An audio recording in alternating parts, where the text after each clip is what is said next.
بسم الله الرحمن الرحيم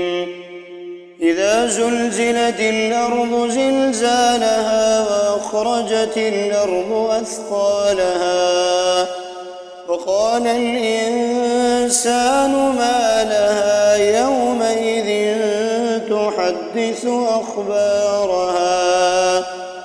بأن ربك أوحى لها يومئذ